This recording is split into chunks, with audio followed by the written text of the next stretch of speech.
آج ہم اسلامی ریاست میں رہتے ہیں، پھر بھی مسجدیں ویران پڑی ہیں۔ رب کی راہ میں لڑنے والے وہ غازی کہاں ہیں؟ مسجدیں پوچھتی ہیں وہ نمازی کہاں ہیں؟ بازاروں میں رونقیں لگی ہوئی ہیں، مسجدیں ویران ہیں۔ دنیا کا کوئی تہوار آ جائے سڑکوں پہ رونقیں ہوتی ہیں، مسجدوں میں لوگ نظر ہی نہیں آتے۔ ساری ساری رات لوگ عیاشیاں کرتے ہیں، ساری ساری رات لوگ جاگتے ہیں، لیکن جب فجر کی نماز کا وقت آتا ہے سب لوگ سوئے ہوتے ہیں۔ ہم پر اللہ کا عذاب نہ آئے تو اور کیا آئے۔ استغفر اللہ۔ فجر کے وقت نماز کے وقت امام صاحب مقتدی ڈھونڈتے ہیں، لیکن مقتدی نظر نہیں آتے۔ یہ وجہ ہے مسلمانوں کے زوال کی۔ مسلمان اپنی علامت کو، اپنی پہچان کو چھوڑ چکے ہیں۔ آج مسلمان اپنی عزت و وقار کھو چکے ہیں۔ موسیٰ علیہ السلام نے چھٹے آسمان پر جب معراج کی رات حضور علیہ السلام سے ملاقات کی تو موسیٰ علیہ السلام نے کہا تھا، اے نبی صلی اللہ علیہ وسلم، میری امت کو 2 نمازیں ملی تھیں، انہوں نے 2 بھی نہ پڑھی تھیں، تو آپ کی امت 5 کیسے پڑھے گی؟ تو قربان جاؤں اپنے نبی پر، فرمایا موسیٰ وہ تیری امت تھی جو 2 نہ پڑھ سکی، یہ میری امت ہے جو 5 پڑھ کر دکھائے گی۔ سبحان اللہ۔ چھٹے آسمان پر ہمارے نبی صلی اللہ علیہ وسلم نے موسیٰ علیہ السلام کے سامنے اپنی امت پر فخر کیا تھا۔ آؤ اپنے نبی کے اس فخر کو قائم رکھیں۔ فرمایا موسیٰ جو میرے ہوں گے وہ 5 پڑھیں گے۔ ہاں آؤ ہم حضور کے بن جائیں، آؤ ہم پکے سچے نمازی بن جائیں۔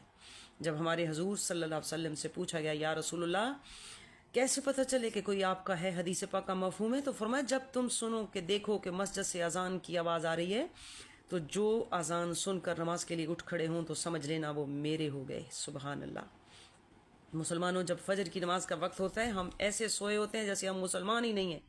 جب رازق نے بلایا حی علی الصلاۃ تو ہم گئے ہی نہیں، اور جب رزق بلاتا ہے، جب کاروبار یا نوکری کی طرف جانا ہوتا ہے تو ہم ایسے اٹھتے ہیں وقت پر اور ایسے بھاگتے ہیں کہ ناشتہ بھی بھول جاتا ہے۔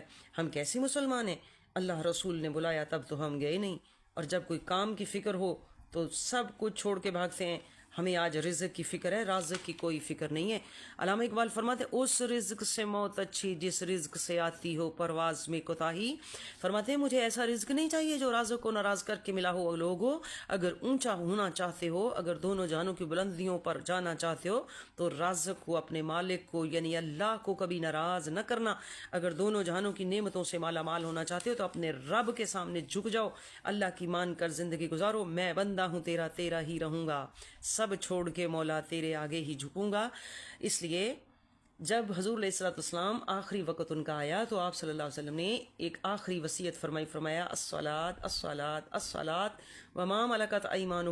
3 مرتبہ یہی فرمایا، لوگوں نماز نماز نماز، ایک نماز نہ چھوڑنا، دوسرا ماتحتوں سے اچھا سلوک کرتے رہنا۔